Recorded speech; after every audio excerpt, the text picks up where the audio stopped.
नमस्कार दोस्तों, मैं विजय पाल अपने YouTube channel Vijay Pal sir concept में आपका स्वागत करता हूं।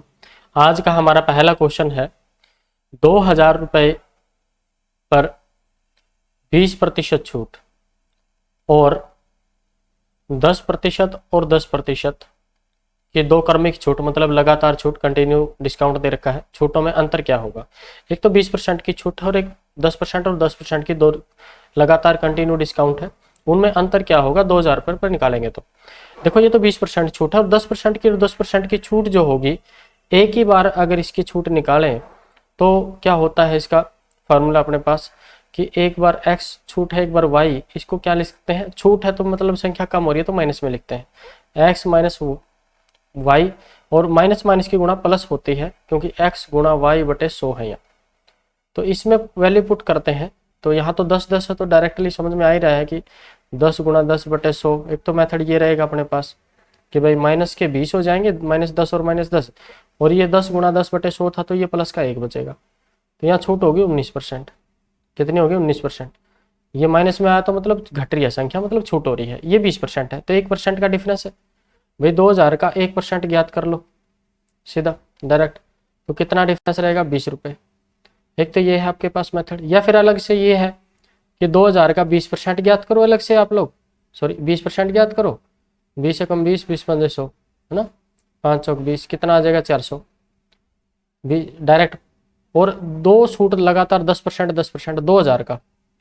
2000 का पहले 10% ज्ञात करोगे, 200 आएगा। ठीक है, तो कीमत कितनी रहेगी? 2000 में से 200 माइनस करोगे, कितना बचेगा? 1800।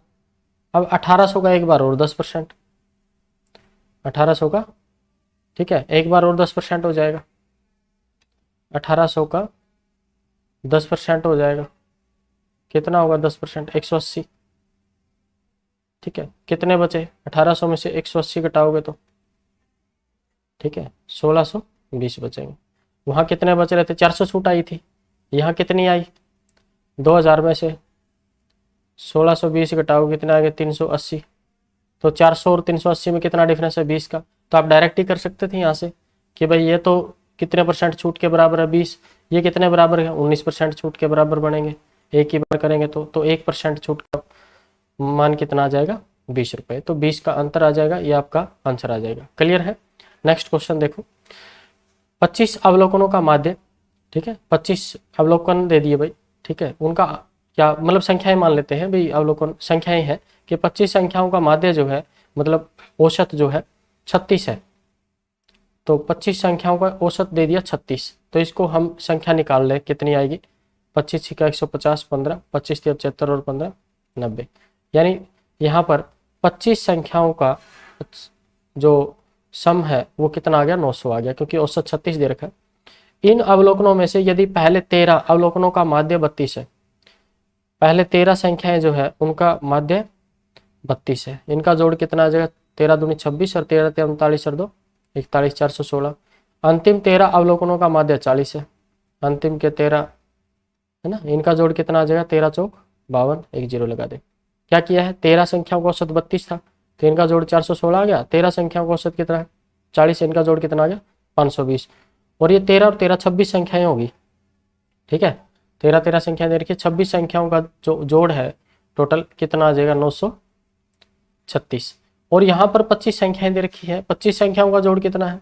900 है। क्वेश्चन में क्या कहा है कि टोटल 25 संख्याएं हैं, उनका औसत 36 है, तो उनका जोड़ आ गया 900। अब ये कहा है कि टोटल देखो 25 संख्याएं हैं, यहाँ से लेके 1 2 3 ऐसे करके, ठीक है, 24 25 26 संख्याओं का यहाँ टोटल जोड़ जो आया है वो 900 आया है। ठीक है, ये कह रखा है कि 25 संख्या औसत। और पहली जो 13 संख्याएं दे रखी है ना, पहली 13 संख्याएं, ये 13 संख्याएं हैं, उनका जोड़ 416 है। और जो आगे की 13 संख्याएं जो है, आगे की 13 संख्याएं, उनका जोड़ आपको दे रखा है 520, क्योंकि 13 संख्या औसत 40 दे दिया, इसका मतलब उनका जोड़ कितना दे दिया? 500। तो 13 और 13 26 होगी। क्यों होगी? क्योंकि जो 13वीं संख्या है ना, चाहे पीछे से देखें इधर से और चाहे आगे से देखें इधर से, तो 13वीं संख्या 2 बार आ गई। पहली 13 में भी आ गई, आखिरी के 13 में भी आ गई, तो 2 बार आ गई। तो इसलिए 25 से एक बार एक्स्ट्रा जुड़ गई 13वीं संख्या, तो कितनी होगी? 26 होगी। टोटल थी कितनी, टोटल संख्याएं 25 थी। तो 25 के 25 संख्याओं का जोड़ है कितना, 900। और एक बार जो 13वीं संख्या एक्स्ट्रा जुड़ गई ना, उससे जोड़ कितना एक्स्ट्रा हो गया, 936 में से 900 घटाओगे कितना एक्स्ट्रा आ गया जोड़, ये 36 एक्स्ट्रा आया है। कब आया है, जब 13वीं संख्या एक बार एक्स्ट्रा जुड़ गई। यानी जो 13वीं संख्या है ना वो कितनी है, 36 है। तो 36 इसका आंसर आ जाएगा। क्लियर है। नेक्स्ट क्वेश्चन देखो, वह सबसे छोटी संख्या जिसे 3857 में से जोड़ा जाना चाहिए ताकि योग 5, 6, 4 और 3 से पूर्णतः विभाजित हो। तो पूर्णतः विभाजित हो भाई, इन संख्याओं से पूर्णतः विभाजित कौन सी संख्या होगी, जो संख्या इनके एलसीएम से भाग होगी भाई। मान लो जैसे ये कह दिया कि 2 और 5 से पूर्णतः विभाजित होने वाली संख्या कौन सी है भाई। ये मान लिया कि हमने 10 लिख दिया, एक 12 लिख दिया, एक 15 लिख दिया। अब अलग अलग से भाग करके देखना पड़ेगा, नहीं ये तो 4 संख्याएं हैं, इससे अलग अलग भाग नहीं, आप इनका एलसीएम ले लो। 2 और 5 का एलसीएम कितना आएगा, 10 आएगा। तो जो संख्या इनमें से 10 से भाग हो जाएगी ना, वही पूर्ण दोनों संख्याओं से भाग हो जाएगी। तो ये 10 10 से भाग हो रही है तो 10 इसमें आ जाएगा। जैसे ऐसे ही हमने एक संख्या लेके आनी है यहाँ पर कि जो 5, 6, 4 और 3 से पूरी भाग हो जाए। तो इसके एलसीएम से जो भाग होगी ना, वही संख्या इनसे पूरी भाग हो जाएगी। तो पहले तो एलसीएम ले लेंगे। एलसीएम लेने के लिए हम क्या करेंगे, 5 4 कर लो गुणा में 3, क्योंकि कॉमन फैक्टर आने के बाद यही बचेंगे। एक तो 5 है यहाँ, एक 4 है, 6 में एक 2 है और एक 3 है। 3 बार लिया 6 का 3 तो यहाँ आ गया, और 4 लिया जब 2 इसका ये आ गया। तो इनका एलसीएम कितना आ जाएगा, 60। जो 60 से भाग होगी वही संख्या इनसे पूरी भाग होगी। तो 60 से भाग करके देख लिया इस संख्या को, 60 से भाग कर लो। 60 से भाग करोगे आप, 60 से भाग करोगे 6 6 के 36, 6 पे जाएगी 360, कितना बचेगा 25, फिर 7 उतारा, फिर 6 चौक 24, 4 पे जाएगी 6 चौक 24, 240, कितना शेष बच गया 17।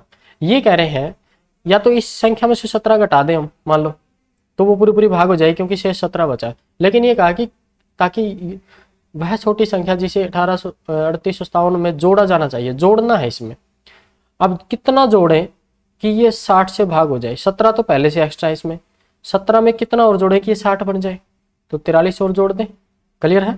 60 में से 17 घटाकर देखो कितना आएगा 43, 43 और जोड़ दिया कितना हो गया 60। एक बार और भाग चली जाएगी 60 एकम 60 जैसे, कितना जोड़ने पर 43 जोड़ने पर। तो इस क्वेश्चन का आंसर कितना आ जाएगा 43। क्लियर है। नेक्स्ट क्वेश्चन देखो, ए उतने ही समय में एक निश्चित कार्य कर सकता है जितने समय में बी और सी मिलकर करते हैं। यानी ए जितने समय में कार्य करता है उतने समय में बी और सी मिलकर कार्य करते हैं। इसका मतलब क्या होगा, जितना एक फिक्स टाइम पीरियड में, 1 घंटे में, 1 दिन में जितना काम ए करता है उतना ही काम 1 दिन में बी और सी दोनों मिलकर कर पाते हैं। यानी ए का अकेले का काम और बी और सी का दोनों का मिलकर काम वो क्या है, बराबर है। मतलब ये 1 दिन में अगर 10 लड्डू खाता है ए, तो बी और सी मिलकर 10 खा पाते हैं। मतलब ये समझ में आ गया होगा अब तो लड्डू से, तो ठीक है। अब ये कह रहा है बी और सी मिलकर कर सकते हैं। यदि ए और बी एक साथ इसे 8 दिन में पूरा करें, ए और बी मिलकर कितने दिन में पूरा करें भाई, 8 दिन में कर सकते हैं। और सी अकेले 40 दिन में कर सकता है। सी कितने दिन में कर सकता है, 40 दिन में कर सकता है। तो बी अकेले इसे कितने दिन में पूरा करेगा, बी का पूछा है भाई कितने दिन में करेगा। ठीक है, तो एल्शियम ले एक बार, तो 8 और 40 का एल्शियम आ जाएगा 40। 40 टुकड़े कर लिए काम के, 8 पंजे 40। ए और बी मिलकर कितने टुकड़े करेंगे, 5। सी अकेला कितने करेगा, 1। ठीक है, ये टुकड़े वगैरह टाइम एंड वर्क का पूरा चैप्टर करवाया हुआ मैंने, लेक्चर डाला हुआ है, उसको देख सकते हैं एसएससी जीडी के प्लेलिस्ट में। ठीक है, हाँ। तो इसमें ए और बी मिलकर 8 दिन में कर रहे हैं, तो दोनों मिलकर कितने काम कर रहे हैं, 5 कर रहे हैं। अकेला सी कितने कर रहा है, 1 कर रहा है 40 में से। अगर तीनों का देखें, ए plus B plus C, A plus B plus सी कितने टुकड़े करेंगे 1 दिन में, ए और बी 5 कर रहे हैं, अकेला सी कितना कर रहा है 1, तो तीनों मिलकर 6 कर रहे हैं। और इन तीनों में से अपने को ये पता है, देखो ऊपर दिया हुआ है कि ए जो है ना उतना ही काम करता है जितना बी और सी मिलकर करते हैं। इसका मतलब यहाँ पर जितने काम आए हैं ना ए प्लस बी प्लस सी के 6, उसमें से जितना अकेला ए करेगा ना उतना बी और सी करेंगे। तो मतलब आधा आधा काम करते हैं। अकेला ए 3 टुकड़े करेगा तो बी और सी मिलकर कितने करेंगे, 3 करेंगे, क्योंकि तीनों के मिलकर कितने टुकड़े आए हैं। क्लियर है, 1 दिन में कितने टुकड़े आए हैं 6, और 1 दिन में 6 टुकड़े आए हैं, तो अकेला ए 3 करेगा उनमें से, और बी और सी कितने करेंगे 3, क्योंकि दिया है कि जितने समय में ए अकेला पूरा कर पाता है काम, उतना काम बी और सी दोनों मिलकर पूरा कर पाते हैं उतने समय में। क्लियर है ना, इसका मतलब यही हो गया ना कि अकेला जितना काम करेगा इतना बी और सी मिलकर करेंगे। टोटल 6 टुकड़े हैं इनके 1 दिन के तीनों के, तो उसमें से अकेले ए के 3 होंगे और बी और सी के कितने होंगे 3।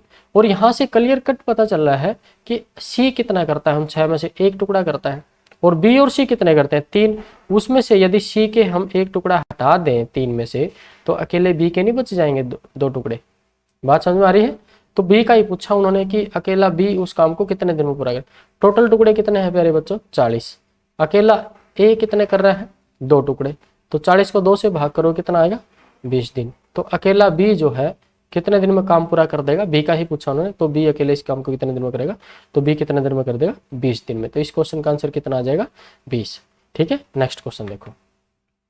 ए ने बी को 2 वर्ष के लिए 6500 रुपए, ए ने बी को कितने दिए भाई 6500 रुपए, 6500 रुपए 2 वर्ष के लिए, कितने वर्ष के लिए 2 वर्ष के लिए। और सी को 4 वर्ष के लिए 8000 रुपए दिए, और ए ने ही दिए क्योंकि बी का तो फिर जिक्र नहीं आया दोबारा। 4 वर्ष के लिए कितने रुपए दिए 8000 रुपए। ठीक है, साधारण ब्याज पर दिए और उन दोनों से ब्याज के रूप में कुल 4500 रुपए, ब्याज के रूप में कितना मिला भाई, ब्याज मिला उसको 4500 रुपए।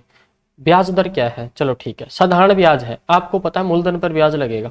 ठीक है, अब एक काम करो, इसके लिए 4 साल के लिए दे रखे, इसको 2 साल के दे रहे।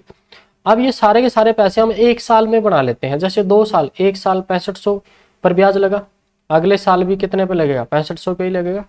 तो 1 साल के हिसाब से कितने रुपए हो गए, क्योंकि ब्याज इकट्ठा दे रखा है तो टोटल पूंजी बना लेते हैं 1 साल के हिसाब से कितनी होगी, और 4500 देख लेंगे कितना परसेंट है, उतने परसेंट ही ब्याज हो जाएगा।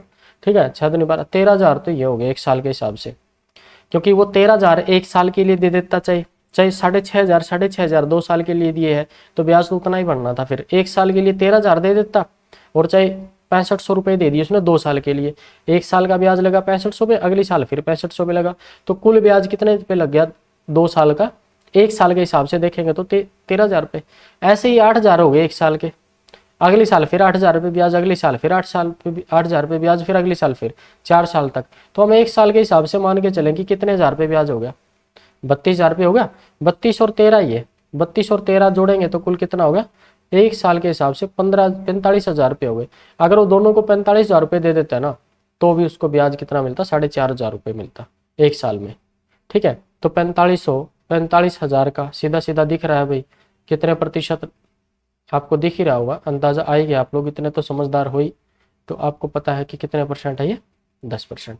तो ब्याज दर कितनी आ गई भाई रेट ऑफ इंटरेस्ट। तो सभी क्वेश्चन अगर इस प्रकार के आए तो देख लो एक बार, चाहे 2 बार देख लो बैक करके कि हमने कैसे किया है। इस प्रकार के क्वेश्चन आपने ऐसे ही करने हैं, जल्दी सॉल्व हो जाते हैं। क्लियर, नेक्स्ट क्वेश्चन देखो, सरलीकृत करें। ठीक है, बोर्ड मास का क्वेश्चन आ गया, क्या दिया हुआ है 8.4 माइनस ब्रैकेट लगा दी बहुत बड़ी 5 प्लस 0.3 का ब्रैकेट लगा दी भाई, नहीं तो का के साथ यहाँ गुणा कर लेते, कोई संख्या होती तो ब्रैकेट है, पहले ब्रैकेट के अंदर सोल्व करना पड़ेगा। 3.3 माइनस के 2.6 गुणा 1.07 ब्रैकेट और फिर बड़ी ब्रैकेट। पहले तो देखो ब्रैकेट के अंदर गुणा है फिर घटा करेंगे, पहले तो गुणा करेंगे 107 गुणा में 2.6 की, क्लियर है 26 पंजा 130 होते, 26 का 156 और 26 सत्ता 182, कितना कैरी रह गया 18, फिर 26 0 0 और 18 18 का 2 1 कैरी रह गया, 26 का 26 और 1 27। आप दशमलव लगाने में गलती मत करना, दशमलव के बाद देखो कितने अंक है 2 तो ये और 1 3, 2.782 आ गया। तो 3.3 माइनस के 2.782, क्लियर है, पूरी ब्रैकेट यहाँ क्या है का, और उससे पहले 0.3 प्लस के 5 और बाहर कितना दे रखा माइनस के 8.4, क्लियर है। अब इसको 3.3 में से 2 जीरो और लगा लो इसमें, क्योंकि 2 के आगे पॉइंट के बाद कितने 7 8 2, ये कितना आ जाएगा सोल्व करोगे तो 10 में से 2 गए 8 बचेंगे, 9 में से 8 गया 1 बचेगा, यहाँ कितने बचे 2 बचेंगे तो 5 आ जाएगा, और यहाँ कितना बचेगा 0, तो 518। 8.4 माइनस 5 प्लस 0.3 का मतलब क्या होता है भाई गुणा, ब्रैकेट सोल्व करेंगे कितना आया 5.518, क्लियर है। इसको सोल्व किया 8.4 5 प्लस के 3 से गुणा कर लो, 8 दिया 24, 8 दिया 24, 3 कम 3 और 2 5 और 5 दिए 15, तो कितना आ गया ये हो गया, इसको थोड़ा सा एक बार हटा लो, कितना आया 5 आया है, ठीक है, कितना आया 5, क्योंकि क्या किया है 8 दिया 24, 2 3 और 2 5 और 5 दिए 15, और दशमलव के बाद देखो एक तो ये हो गया और 3 ये हो गए, कितने अंक हो गए 4, ठीक है। अब 8.4 यहाँ माइनस का निशान है बीच में, ध्यान रखना है, माइनस के 5.15554 हो जाएंगे, तो 8.4 में से फिर घटाना पड़ेगा, तो दशमलव के बाद 4 अंक है, तो देख लो 5.1554, इसको सोल्व करोगे 8 में से 10 में से 4 गए 6, और यहाँ कितने बचे 9, 9 में से गए 4, 46, ठीक है, और यहाँ कितने बचे 4, और यहाँ कितना बचेगा 3 में से 2, और ये कितना बचेगा 3, तो कितना आ गया 3.2446, इस क्वेश्चन का आंसर कितना आ जाएगा 3.2446, ये इसका आंसर हो जाएगा। अगर हमने कैलकुलेशन में कहीं भी गड़बड़ नहीं करी है, ध्यान से देख लो, तो बोर्ड मास को हम इसी प्रकार से सोल्व करेंगे, गुणा वगैरह देख लेना, चेक कर लेना एक बार, इसमें ऑप्शन दिया हुआ तो ये आज का आंसर हो जाएगा। नेक्स्ट क्वेश्चन देखो, यदि 50, 56 और 44 छात्रों के 3 बेंचों के औसत अंक क्रमशः 55, 52 और 40 है, तो सभी छात्रों के औसत अंक होंगे। देखो इसको दो तरीके से कर सकते हैं भाई, 50 छात्र, औसत अंक कितने हैं 55, पहले वाले 55 है औसत 50 के, 56 छात्र हैं, औसत अंक कितने हैं 52, 56 छात्र हैं, 56 तो आएंगे 44 छात्र हैं, फिर औसत अंक कितने हैं 40, तो सभी छात्रों के औसत अंक क्या होंगे। एक तो मेथड ये है प्यारे बच्चों कि सभी की गुणा करके जो गुणा आएगी इनको जोड़ लो, टोटल है, और टोटल छात्र कितने हो जाएंगे 56, 50 106 और 44 150 से भाग कर दोगे, औसत आ जाएगा आपका।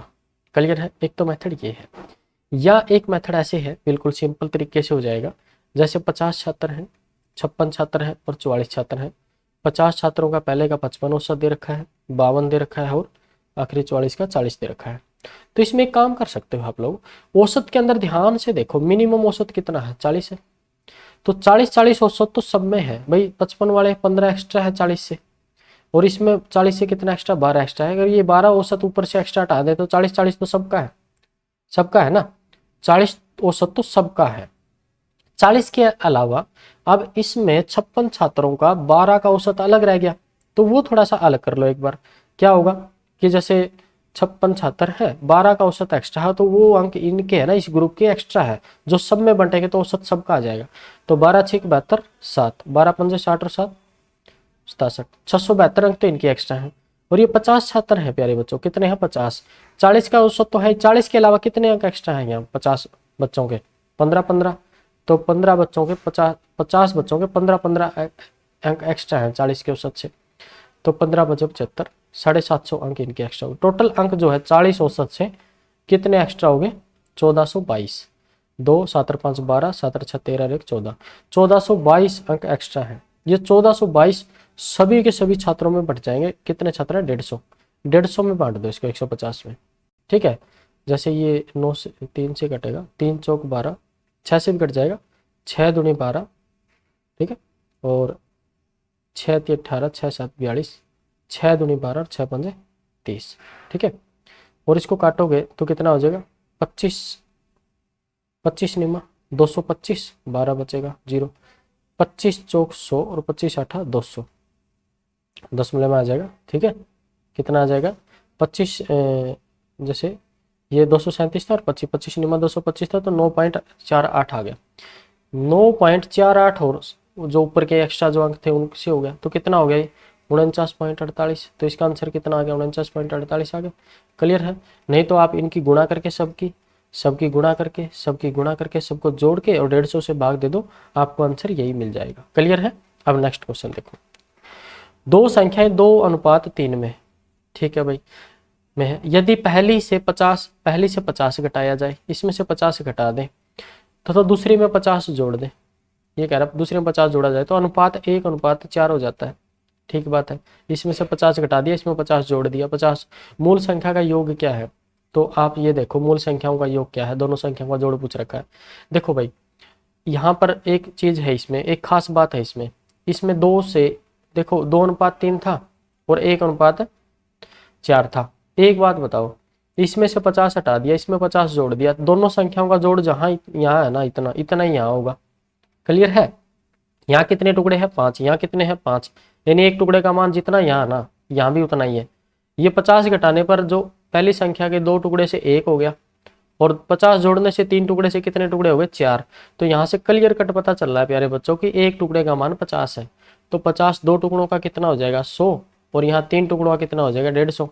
तो ये तो सीधा सीधा समझ में आ रहा है कि दोनों संख्याओं का जोड़ जो है 250 है। अगर आपको ऐसे तसल्ली नहीं हो रही तो कोई बात नहीं, इसको 2x मान लो, इसको 3x मान लो। तो 2x में से कितने घट रहे हैं प्यारे बच्चों? 50। और 3x में कितने जुड़ रहे हैं? 50। और जो अनुपात है ना इनका, वो कितना हो रहा है? 1:4। तो इसकी क्रॉस मल्टीप्लाई करके x का मान निकाल लो, और x का मान जो आएगा वो यहाँ पुट कर देंगे, संख्या आ जाएंगी और फिर इनको जोड़ कर देंगे। तो क्रॉस मल्टीप्लाई कर लो, 4 दूनी 8x माइनस के 4, 50 गुणा 4 200 बराबर, इधर करोगे तो 3x, 3x इधर गुणा करोगे तो 3x और प्लस के 50। 3x घटाओगे 8x में से कितने बचेंगे?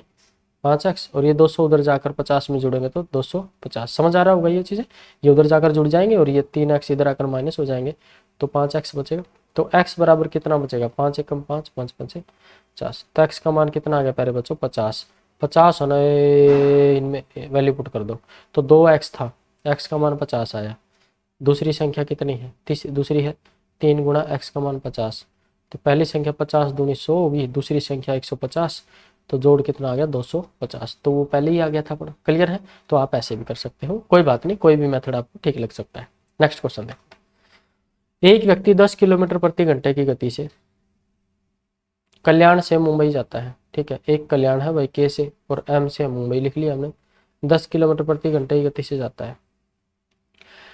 15 किलोमीटर प्रति घंटे की गति से कल्याण वापस लौट आता है। वापस आ गया भाई, किस गति से आया? 15। यानी जितनी दूर गया उतनी दूर आया वापस। तो पूरी यात्रा में औसत गति क्या है? तो बड़ा सिंपल है भाई, जैसे 2 गतियां दे रखी हो ना, x और y, सीधा सा मैं बता देता हूँ आप लोगों को, और दूरियां बराबर हो, जितनी दूरी जाते टाइम तय करी है उतनी ही दूरी आते टाइम तय करी है। तो इसको सीधा सा फार्मूला पड़ता है अपने पास, 2 गुणा x गुणा y बटे में x प्लस वाई। इसको तो याद कर लो दो संख्याओं के औसत के लिए। तो नहीं तो हम क्या करते हैं, x एलसीएम लेके चलते हैं और एलसीएम के हिसाब से उसको सोल्व कर सकते हैं। आगे के जो प्रैक्टिस सेटों में अपने को 3 या 4 संख्याओं का ऐसे चाल दे रखी होगी ना, 3 4, तो उसका आएगा तो हम कर लेंगे वहाँ पर। तो 2 गुणा पहली चाल कितनी है? 10 है। दूसरी चाल कितनी है? 15 है। 15 है बटे में 10 प्लस में 15, तो ये कर लेंगे। तो 2 गुणा 10 गुणा 15 डिवाइड में 10 और 15 कितना आएगा? 25। काट लो, 5 दूनी 10, 5 5 25, 5 एकम 5, 5 3 15, 3 दूनी 6 दूनी 12। तो औसत चाल ये आ जाएगी 12 किलोमीटर प्रति घंटा। 12 किलोमीटर प्रति घंटा इसमें ऑप्शन बी है, तो ये आपका आंसर हो जाएगा। नेक्स्ट क्वेश्चन देखो। नेक्स्ट क्वेश्चन क्या है? प्रति वर्ष चक्रवृद्धि ब्याज की दर से 1800 की राशि 2 वर्षों में, 1800 की राशि है 2 वर्षों में कितनी हो जाती है प्यारे बच्चों? 2178 हो जाती है। कितने वर्षों में हो जाती है? 2 वर्षों में हो जाती है। तो 2 वर्षों में हो जाती है, तो चलो ठीक है। तो 2 वर्षों में कोई खास बात नहीं, 2 वर्षों के हिसाब से कर लेंगे। आप क्या करो, 2 वर्षों का चक्रवृद्धि ब्याज में ऐसे दे रखा हो ना ब्याज, तो माइनस प्लस तो कुछ करना नहीं। आप है ना इसको सिंपलेस्ट फॉर्म में ले आओ, बिल्कुल सिंपलेस्ट फॉर्म में काट पीट के, जैसे भी जहां भी आए। जैसे यह संख्या है 8 और 1 9, तो 9 से भाग हो रही है, 6 से ही भाग हो रही है, सम संख्या है। तो ये 3 10 और 8 18, 9 से भाग हो रही है, 9 से काट लो पहले, 9 दूनी 18। पहले इनको काटा पीटी कर लो, मूलधन और मिश्रधन जो दे रखा होगा ना चक्रवृद्धि ब्याज के केस में, तो सिंपलेस्ट फॉर्म में ले आओ इनको। 9 दूनी 18, 9 दूनी 18, 3 बचेंगे 7, 9 चौक 36, 1 9 दूनी 18, भाग तो कर ही लोगे ऐसे। फिर 2 से काट लो, 2 1 कम 2, 2 0 0 2 0, 100 आ जाएगा, ये 121 आ जाएगा। देखो 2 वर्षों का दे रखा है ना, तो 2 वर्षों का दे रखा है, 2 वर्ष का दिया हो तो ये इनका सिंपलेस्ट फॉर्म है ना, ये वर्ग संख्याएं बनेगी दोनों। 3 वर्ष का दे रखा होता तो ये घन संख्याएं आ जाती। और आप ये देखो कि किसका वर्ग है, ये 10 का, ये किसका वर्ग है? 11 का। यानी यहाँ से कोई संख्या 10 से कितनी हो रही है एक वर्ष में? 11 हो रही है। अगले वर्ष फिर 10 से 11 हो जाएगी। इस प्रकार से चक्रवृद्धि ब्याज बढ़ता है। मतलब वो कोई भी पहली संख्या है ना, वो 10 थी, फिर 11 हो गया, अगले वर्ष फिर 10 से 11 हो जाएगी। इस प्रकार से चक्रवृद्धि ब्याज ऐसे ही निकालते हैं हम परसेंटेज का इस्तेमाल करके। तो ठीक है, तो 10 से 11 कोई संख्या हो रही है तो 100 से कितनी हो जाएगी, 11 हो रही है तो 110 हो जाएगी। 10 से 11 हो रही है तो 100 से 110 हो रही है, तो कितने परसेंट है रेट ऑफ इंटरेस्ट, 10%। तो आपने इसी प्रकार से क्वेश्चन करने हैं, ठीक है। तो आंसर कितना आ जाएगा, 10%। ठीक है, नेक्स्ट क्वेश्चन देखो। PQR प्रकार की प्रत्येक वस्तु की कीमत 200 रुपये, 300 रुपये और 400 रुपये है। एक P है, एक Q है और एक R है। पहले की कीमत 200 रुपये है भाई, 300 रुपये है दूसरी की, 400 रुपये तीसरी है। ठीक है, सुरेश 2000 रुपये में कितने रुपए हैं सुरेश के पास, 2000 रुपये है। 2000 रुपये में 1:2:3, 1:2:3 के अनुपात में प्रत्येक प्रकार की वस्तु खरीदता है। क्यू प्रकार की वस्तु में कितनी खरीदी। ठीक है, अब ये देखो, अगर ये सिर्फ 6 वस्तु खरीदे, मतलब एक तो P प्रकार की, 2 क्यू प्रकार की और R खरीदे 3 प्रकार, आर प्रकार की खरीदे 3, तो ऐसे को टोटल कीमत कितनी बनेगी, 200 रुपये की P है, एक वस्तु कितने की होगी, 200 की, पहले देख लेते हैं एक बार। और 300 रुपये की 2 खरीदेगा तो 600 की होगी टोटल, 300 की। और ये एक 400 खरीदेगा, 3 वस्तु खरीदेगा, कितनी होगी, 1200 की। तो टोटल कीमत कितनी बन गई है, 800 और 1200, 2000 होगी। ठीक है, पूरे ही होगी। ये 4000 होती तो दुगनी हो जाती। तो वस्तुओं की संख्या इतनी रहेगी। एक संख्या तो खरीदता P, Q कितनी खरीदता 2, R कितनी खरीदता 3। इसमें पूछा है Q, तो Q तो कितनी वस्तु खरीद रहा है, 2 खरीद रहा है भाई। इसका आंसर कितना हो जाएगा आपका, 2 हो जाएगा। क्लियर है। नेक्स्ट क्वेश्चन देखो। सैम ने 480 था भाई, यहाँ पर 480 नहीं, मिस प्रिंट हो रहा है किताब में और सॉल्यूशन भी इन्होंने गलत कर रखा है। यहाँ 800 आएगा तो आपका आंसर आ जाता है। ठीक है, 480 रखने में 75% आता है और वो ऑप्शन में किसी में दिया हुआ नहीं है, इसलिए मैंने इसको काट के जो जिस तरीके से जो ऑप्शन इन्होंने दिया उस हिसाब से मैंने देखा कि वैल्यू यहाँ पर 800 आनी चाहिए थी। ठीक है, सैम ने 800 रुपये में 20 खिलौने खरीदे। 800 रुपये में 20 खिलौने खरीदे। भाई ये क्वेश्चन मैंने नहीं बनाए हैं, ये मिस्टेक बुक से ही हुई है, अरियंत की बुक जो हम कर रहे हैं। ठीक है, उसी के है ये प्रैक्टिस सेट, तो उसका हम कर रहे हैं, तो इसलिए उस बुक में ही गलती थी, तो इसलिए मैंने अलग कर दी। तो 800 रुपये में 20 खिलौने खरीदे, तो एक खिलौने की कीमत देख लो भाई कितनी आ गई, 40 रुपये। एक खिलौना कितने रुपए का है, 40 रुपये का। ठीक है, उसने उनमें से प्रत्येक को 42 रुपये की दर से बेच दिया। ठीक है भाई, बहुत आसान हो गया, 42 रुपये की दर से बेच दिया। उसका लाभ प्रतिशत कितना है, कितने रुपए में बेच दिया, 42 रुपये में। कितने का खरीदा, 40 का। कितने रुपए का लाभ कमा लिए, 2 रुपये। ठीक है, लाभ प्रतिशत पूछा ही है, तो लाभ जो होता है ना वो क्रय मूल्य पर होता है, खरीदे गए मूल्य पर। एक खिलौना कितने रुपए का, 40 का। बेच कितने करा, 42 का। तो 40 के ऊपर उसने 2 रुपये बचा लिए, गुणा में 100%, प्रतिशत में आपने इसको बताना है। तो 2 एकम 2, 2 दूनी 4, 2 पंजे 10, तो कितने % लाभ हो जाएगा प्यारे बच्चों, 5%। तो 5% इस क्वेश्चन का आंसर आ जाएगा। क्लियर है। नेक्स्ट क्वेश्चन देखो। जब जया ने गोले के आयतन से गोले के पृष्ठीय क्षेत्रफल को विभाजित किया। गोले का आयतन देखो भाई ध्यान से, इसको याद कर लो, हम इतने सारे प्रैक्टिस सेट करने वाले हैं, आपको याद भी हो जाएगा। एक गोला है, रेडियस r होती है। ठीक है, अब ये कह दिया कि गोले के पृष्ठीय क्षेत्रफल, गोले का पृष्ठीय क्षेत्रफल प्यारे बच्चों, जैसे एक वृत्त होता है ना, वृत्त जो होता है उसकी रेडियस यदि r हो तो उसका क्षेत्रफल है ना πr² होता है, और एक उसी रेडियस के गोले की जो क्षेत्रफल होता है ना वो 4 गुना होता है, ऐसे याद कर लो। तो कितना हो जाएगा, 4πr²। अब ये कह लिया गोले के पृष्ठीय क्षेत्रफल को विभाजित किया किससे, गोले के आयतन से। गोले के पृष्ठीय क्षेत्रफल को आयतन से, और इसका आयतन होता है प्यारे बच्चों 4/3 πr³ विभाजित किया तो उसे 2/3 सेमी उत्तर मिला। कितना मिला, 2/3 सेमी मिला, ये किया तो। ठीक है, तो गोले की त्रिज्या क्या है, चलो ठीक है, इसमें काटा पीटी कर लो, देख लो, काट पीट लो, काट दो। ठीक है, ये r² से r, ये 1r बचेगा। ठीक है, r² से r² कटेगा, 1r बचेगा, और ये 4 से 4 कटेगा, 3 ऊपर चला जाएगा, तो 3/r बचेगा बराबर है 2/3। तो यहाँ से 2r बराबर कितना हो गया, 9। ठीक है, और r बराबर कितना हो गया, 9/2, तो 4.5। तो रेडियस कितनी आ गई, 4.5 आ जाएगी, 4.5 इसका आंसर हो जाएगा। भाई यहाँ पर मैंने छोटा r लिखा था, यहाँ बड़ा लिख लिया गलती से, कोई बात नहीं, माफ करना आप लोग, ये छोटा r ही है। ठीक है, आप समझदार हो इतने तो समझ ही जाओगे, छोटा r ही है, छोटा r मान के चले थे। क्लियर है बात ये 2 बार करके देख लो, चाहिए इसको बैक करके दोबारा से फिर देख लो, बहुत अच्छे से समझ में आ जाएगा आपको, मैंने पूरा बता दिया है इसको। ठीक है, नेक्स्ट क्वेश्चन देखो। नेक्स्ट क्वेश्चन क्या है, ठीक है, ये तो नेक्स्ट क्वेश्चन, निम्नलिखित रेखीय ग्राफ का अध्ययन करें और प्रश्न का उत्तर दें। वर्षों में 3 कंपनियों का निर्यात दे रखा है। एक कंपनी एक्स है, एक कंपनी वाई है, कंपनी जेड है। ट्रायंगल बना रखी है एक्स के लिए, सर्कल बना रखा है वाई के लिए और स्क्वायर बना रखा है कंपनी जेड के लिए। ठीक है, अब क्या दिया उन्होंने, निम्नलिखित में से किस वर्ष तीनों कंपनियों का निर्यात सबसे अधिक था। सबसे अधिक निर्यात देखो भाई किसका है, ग्राफ की शक्ल से पता चल रहा है मुझे तो ये दिखाई दे रहा है। सबसे अधिक ग्राफ तो इसी का है, तीनों ही हाईएस्ट पे हैं। एक ये गया हुआ है स्क्वायर वाला, लेकिन उसके ये दो नीचे काफ़ी है, तो सबसे हाईएस्ट तो इसका लास्ट का ही 1999 का ही। किसका सबसे हाईएस्ट, 1999 का।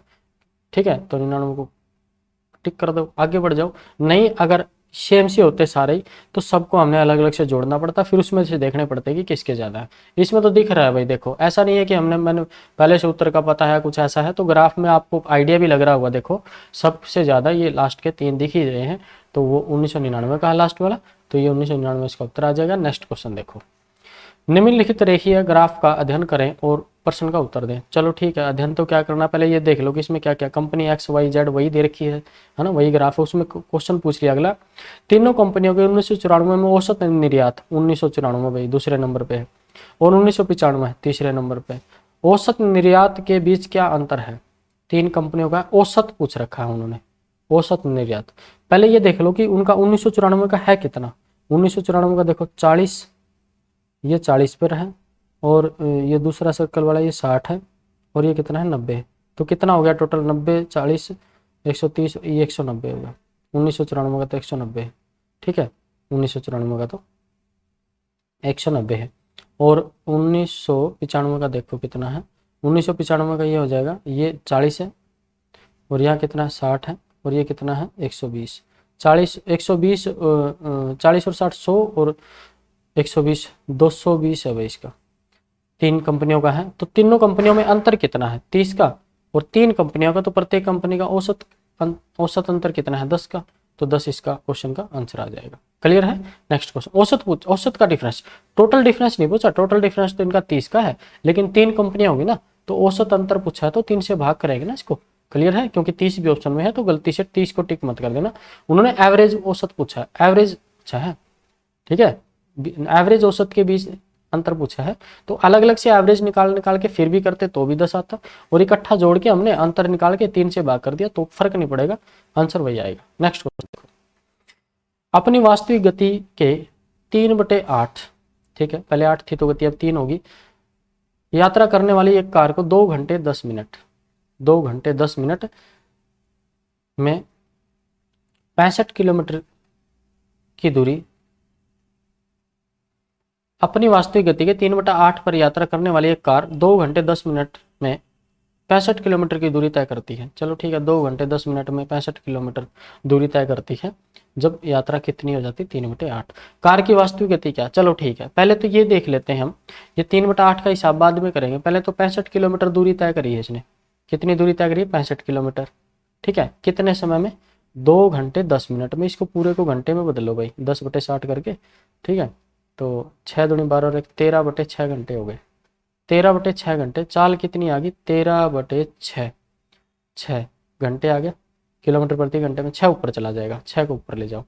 क्लियर है। अब 6 एकम 6 तो 13 एकम 13, 13 5 65, तो 30 किलोमीटर प्रति घंटे की गति से दूरी तय करी है, और ये असली जो चाल थी उसका कितना है 3/8, तो 3/8 की चाल कितनी है 30 है, तो यहाँ से 8 टुकड़े पूरे चाल के करें, उसमें से 3 टुकड़े के हिसाब से चली है, और वो चाल है 30 किलोमीटर, तो 8 टुकड़ों का मान कितना हो जाएगा 80, तो उसकी चाल एक्चुअल वास्तविक चाल कितनी है 80 किलोमीटर प्रति घंटा, या उसकी चाल x है, उसका 3/8 की चाल कितनी आ गई बच्चों 30 आ गई। किसी को तसल्ली नहीं हो रही तो ऐसे कर लो भाई, 30 गुणा में 8/3, x का मान चाहिए, 3 से काटोगे तो 10 और 10 8 80, चाल तो यही आएगी 80 किलोमीटर प्रति। क्लियर है, तो आप शॉर्ट में कोशिश करो करने की, हो जाए तो बहुत बढ़िया, नहीं तो फिर एक्स लेके हो ही गया। ठीक है, नेक्स्ट क्वेश्चन देखो, एक कस्बे की आबादी एक दशक में 1,85,000 से बढ़कर 2,77,500 हो गई। 1,85,000 से बढ़कर कितनी होगी भाई 2,77,500 होगी। चलो ठीक है, होगी। प्रति वर्ष जनसंख्या की औसत प्रतिशत वृद्धि कितनी है, प्रति वर्ष वृद्धि पूछी है, एक दशक में होगी है ये, तो प्रतिवर्ष ये पूछा है कि सीधा सीधा चक्रवृद्धि ब्याज के हिसाब से नहीं, उन्होंने सीधा पूछ लिया कि कितनी वृद्धि होगी। ठीक है, हम 10 वर्ष में वृद्धि देख लेते हैं कितनी होगी, उसको 10 से भाग कर लेंगे, अपना आंसर आ जाएगा 5 2 5 2 और ये कितना बचेगा यहाँ 9। ठीक है, तो 92,500 की वृद्धि होगी। कितने की वृद्धि होगी? 92,500। कितने से बढ़ी है वो? 1,85,000 से, 1,85,000 से गुणा में 100%। सोल्व कर लो इसको, 2 0 से 2 0, 0 से 0 कटेगा, 5 से कटेगा 5 दूनी 10, 5 3 15, 3 5 7 35। तो ये आ गया, 2 से गुणा करोगे 25 दूनी 50 और 9 दूनी 18, 1850 बटे कितना आ गया 37। ठीक है, 1850 को 37 से भाग करोगे 37। देखो वैसे तो मतलब जाहिर है सीधी 5 पे, 5 7 35, 5 3 15 और 3 18। ठीक है, तो 5 पे गया, 5 पे कटेगा 5 और ये कितना हो गया 50। कितने वर्षों में है प्यारे बच्चों? 50% वृद्धि हो रही है। कितनी वृद्धि हो रही है? 50%। 10 वर्षों में हो रही है, 10 वर्षों में, तो एक वर्ष में औसत कितनी हो रही है? 5%। तो इस क्वेश्चन का आंसर कितना आ जाएगा प्यारे बच्चों? 5%। ये अपना आंसर आ गया। क्लियर है? ठीक है, नेक्स्ट क्वेश्चन देखो। राजू और विनोद एक नियत कार्य पर काम करते हैं। एक राजू है, ठीक है, और एक कौन है? विनोद। तो दोनों एक नियत कार्य पर काम करते हैं। राजू को कंप्यूटर पर 32 पेज टाइप करने में 8 घंटे। राजू को 32 पेज टाइप करता है ना, तो 8 घंटे लग जाते हैं। ठीक है, करने में 6, और जबकि विनोद को 44 पेज टाइप करने में 6 घंटे लगते हैं। 44 पेज करने में 6 घंटे लगते हैं। 102 पेजों के एक असाइनमेंट को 2 अलग अलग कंप्यूटरों पर टाइप करने के लिए उन्हें एक साथ काम करने में कितना समय लगेगा? ठीक है, तो एक साथ, अब वे देख लो कितना समय लगेगा। अब ये देख लो कि 1 घंटे की इसकी कैपेसिटी कितनी है राजू की? 32 पेज टाइप करता है ये 8 घंटे में। 1 घंटे में कितने पेज टाइप करेगा? पेज टाइप करेगा 4 1 घंटे में। और वो जो विनोद है, विनोद 44 पेज टाइप कर लेता 6 घंटे में। 1 घंटे में कितने करेगा? 22/3 पेज। क्लियर है? क्योंकि 2 से काट दिया हमने, 22/3। तो 1 घंटे में राजू तो करता है 4 पेज, विनोद करता है 22/3। तो 1 घंटे में इनके द्वारा किया गया काम कितना है भाई टोटल? 1 घंटे का काम इकट्ठे लगा देता हूँ, 4 + 22/3 हो गया। तो 4 × 12, 12 और 22 34/3 हो जाए, क्योंकि एलसीएम ले लिया हमने 3 करके, और 4 प्लस के 4 × 12, 12 + 22 कितना होगा? 34/3 पेज लिख देते हैं 1 घंटे में भाई। 34/3। टोटल पेज कितने लिखने हैं प्यारे बच्चों? 102। 102 को 1 घंटे की वैल्यू से हम भाग कर देते हैं 34/3 आएगा, 3 ऊपर चला जाएगा। कितने घंटे लग जाएंगे? 34 से कम 34, 34 तिया होते हैं भाई 102, और 3 तिया 9। कितने घंटे में कर देंगे काम ये? 102 पेज लिखने का 9 घंटे में। तो इस क्वेश्चन का आंसर कितना आ जाएगा? 9 घंटे। क्लियर है? नेक्स्ट क्वेश्चन देखो। एक आयताकार बॉक्स की मूल चौड़ाई 20 सेंटीमीटर है। यह चौड़ाई, ब्रेड दे रखी है भाई चौड़ाई। इस बॉक्स को इस तरह से बनाया गया था कि इसकी लंबाई 15% बढ़ गई। कितनी बढ़ गई है? 15% लेंथ बढ़ गई है। ठीक है, और इसकी चौड़ाई 5% कम होगी। ये 5% कम हो जाए, ठीक है, मान लिया 5% कम होगी, तो इसके कारण क्षेत्रफल में 74 वर्ग सेंटीमीटर की वृद्धि होगी। लेंथ 15% बढ़ा दी, पता नहीं है कितनी थी, लेकिन 20 सेंटीमीटर चौड़ाई थी, उसको 5% घटा दिया, तो क्षेत्रफल में कितनी वृद्धि होगी भाई? 74 वर्ग सेंटीमीटर की वृद्धि होगी। बॉक्स की लंबाई क्या है? लंबाई को हमने मान लिया x। क्लियर है? और ये 20 है, 20 को कितना कम किया है? 5%, यानी 95/100 रहेगी वो।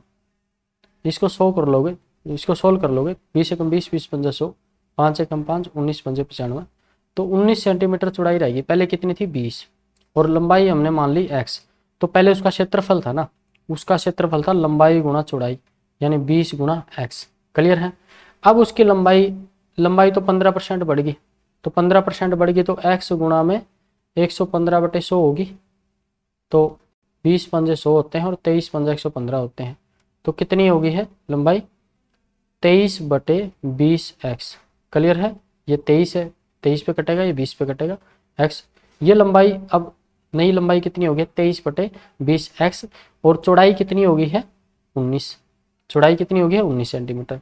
अब जो क्षेत्रफल हो गया ना, वो कितना हो गया? लंबाई गुणा चौड़ाई, लंबाई गुणा चौड़ाई कितना हो गया, लंबाई कितनी है 23 बटे में 20x गुणा में 19, जो ये क्षेत्रफल है नया, और जो पुराना क्षेत्रफल है, पुराना क्षेत्रफल कितना हो जाएगा, पुरानी चौड़ाई गुणा पुरानी जो लंबाई हो वो, तो 20 कितना हो जाएगा, उनका डिफरेंस दे रखा है इन्होंने 20 गुणा x, ये तो पुरानी, ये लंबाई है 20, चौड़ाई है 20 और लंबाई हमने x मानी है 20, 5% कम होने के बाद चौड़ाई कितनी हो जाएगी 19 है, और 15% लंबाई बढ़ाने के बाद 23 बटे 20x हो जाएगी। ये जो क्षेत्रफल है इनका अंतर दे रखा है प्यारे बच्चों 74। क्लियर है, इसको हमने सोल्व करना है, बस अपना आंसर आ जाएगा। कितना हो जाएगा 23 19 19 दिया 57, 5 19 दूनी 38 और 5 43 बटे में 20x माइनस 20x बटे 1 बराबर कितना आ गया 74। इसको सोल्व करेंगे हम लोग तो एलसीएम कितना आ जाएगा 20 आ जाएगा, एलसीएम कितना आ गया 20, तो 437 x माइनस 20 गुणा 20 कितना हो जाएगा 400, ठीक है, बराबर 74। और इसको सोल्व करोगे 437 x माइनस के, ये 400x है, ठीक है, 400x है ये, ठीक है, इसको क्या कर दोगे, इसको सोल्व कर दोगे आप लोग, क्या आ जाएगा, इसको सोल्व करोगे तो देखो सीधा, थोड़ा सा हैंग हो गया था थोड़ा, ठीक है, तो 74, इसको सोल्व करोगे 437 में से 400x घटाओगे तो 37x बटे में कितना है 20 बराबर कितना है 74, तो 37 से कट जाएगा, 37 दूनी 74, और यहाँ x का मान कितना आ जाएगा, x बराबर 20 दूनी 40, तो 20 कितना आ गया 40 सेंटीमीटर।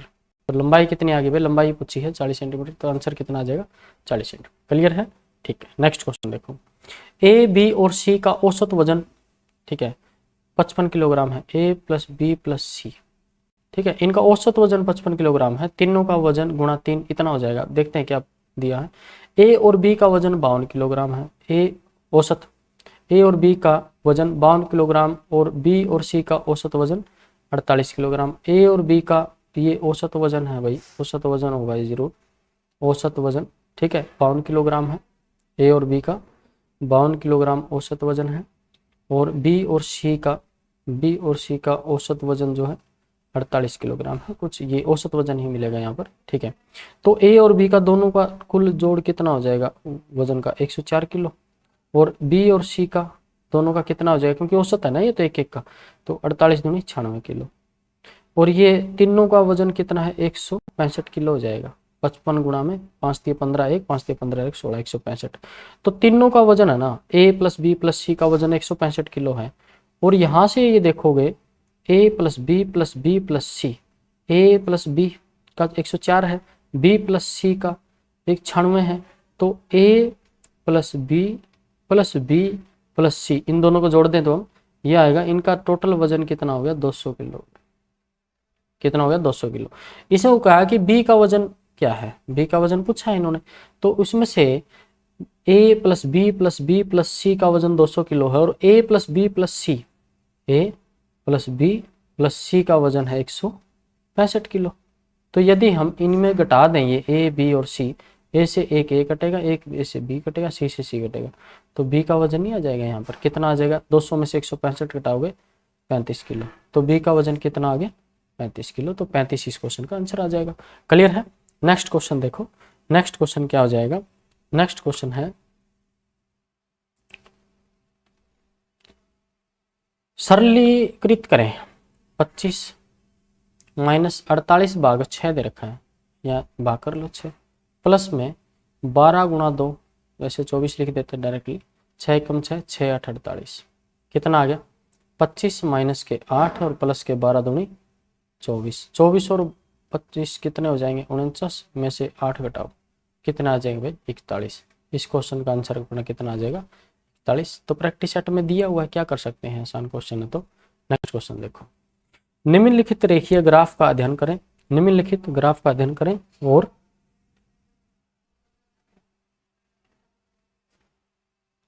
प्रश्न का उत्तर दें।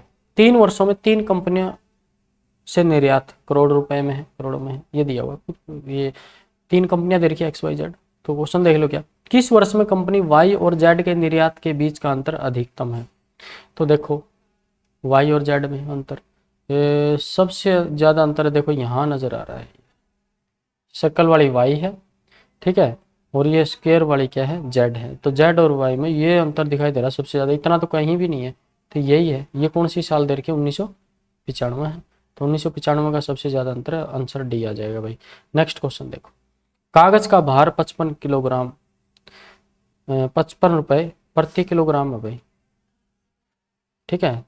कागज का भार 55 रुपये प्रति किलोग्राम है, 1 किलोग्राम 55 रुपये का है, ठीक है। अगर 1 किलोग्राम कागज 192 है, 1 किलोग्राम कागज है ना 192 वर्ग मीटर क्षेत्रफल का रखता है, यानी 192 वर्ग मीटर कवर कर लेगा वो, अगर 1 किलोग्राम कागज है। कागज क्षेत्रफल को कवर करता है, तो 8 मीटर कोर वाला, 8 मीटर किनारा है उसका, लंबाई 8 मीटर कोर वाला घन है, एक घन दे रखा है जिसकी कोर कितनी है भाई, एक घन दे रखा है प्यारे बच्चों, घन दिया हुआ इसमें, इसको हटा लेते हैं एक बार, ठीक है। अब यहाँ से पहन लिया, और ये 8 मीटर कोर वाले घन को कवर करने में कितना खर्च आएगा, ठीक है। पहले ये देखना पड़ेगा अपने को कि अपने को कितने क्षेत्रफल का कागज चाहिए, ठीक है। यानी घन का पृष्ठीय क्षेत्रफल, मतलब तो कुल क्षेत्रफल आना चाहिए, पृष्ठीय क्षेत्रफल पता होना चाहिए कुल। तो इसकी भुजा गुणा भुजा, और कितने फेस होते हैं प्यारे बच्चों, घन में 6 होते हैं, चारों ओर के 4 हो गए, रोई के ऊपर का एक नीचे का, तो 6 गुणा में, और एक साइड का क्षेत्रफल कितना होगा उसका, है ना। भुजा दे रखी है 8 मीटर, 8 गुणा 8, कितने वर्ग मीटर अपने को एरिया चाहिए है। एक किलो में कितना चाहिए आता है, 192, तो कितने किलो चाहिएगा, 192 से भाग कर लो इसको, 8 एकम 8 कट जाना चाहिए, 8 दूनी 16 और 8 चौक 32 कट गया, 8 एकम 8 8 दिया 24, 3 एकम 3 3 दूनी 6, तो 2 किलो पॉलिथीन चाहिएगा, कागज चाहिएगा। कागज कितना चाहिएगा, 2 किलो, और 1 किलो कागज का रेट कितना है, 55, 55 से गुणा कर दो 2 किलो का, कितना आ जाएगा, 110 रुपये।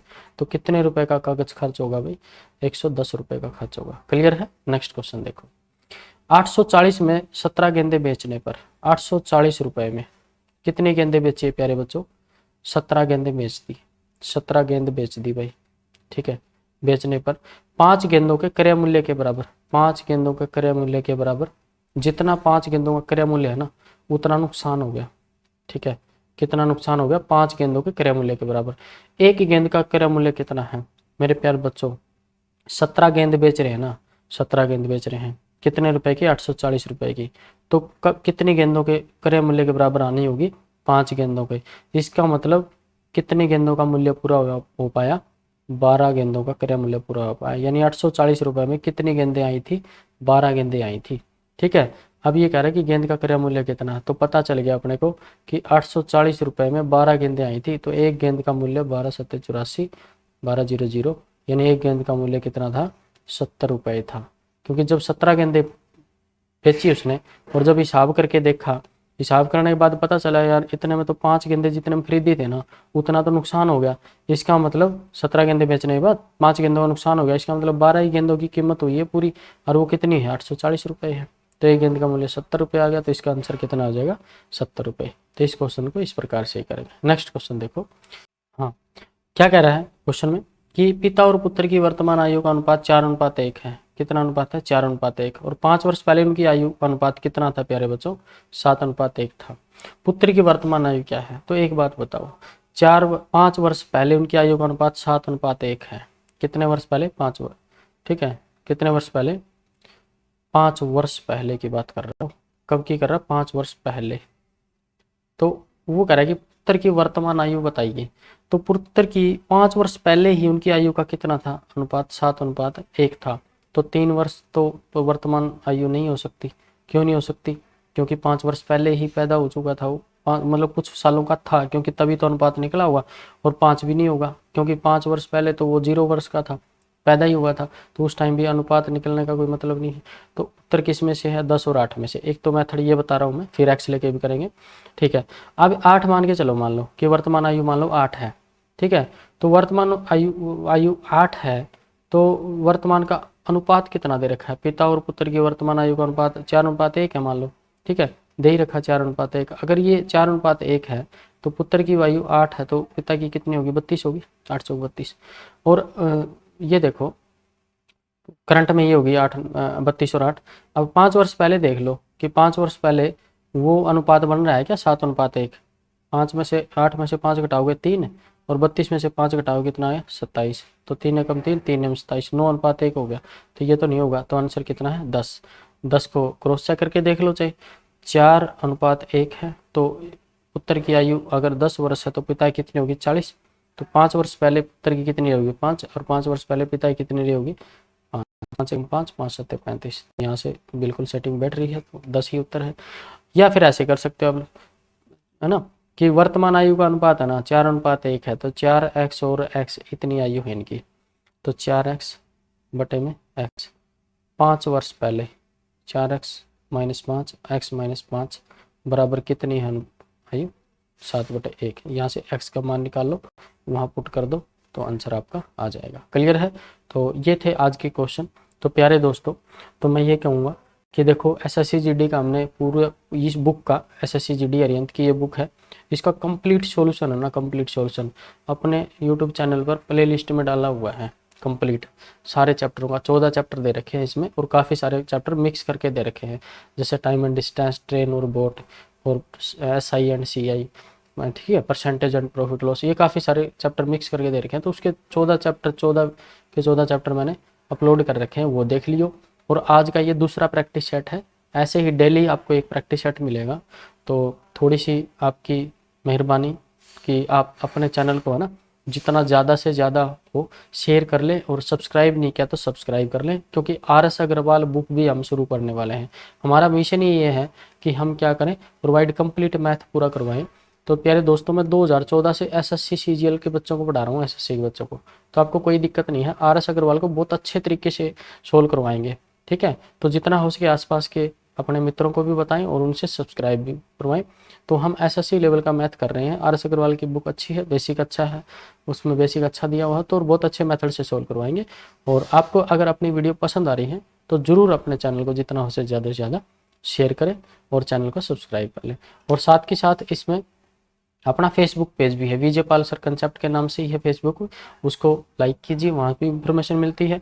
और जो क्वेश्चन मैं करवाता हूँ उनके PDF के लिए अपना टेलीग्राम चैनल है LB मैथ्स को आप ज्वाइन कर लीजिए, वहाँ से आपको काफ़ी सारी PDF मिलेंगे। जो मैं सोल्व करवाता हूँ वीडियो में क्वेश्चन, आपको सभी क्वेश्चन वहाँ मिल जाएंगे। क्लियर है? ठीक है, तो आज के लिए इतना ही, नेक्स्ट लेक्चर के साथ मिलते हैं। Thank you.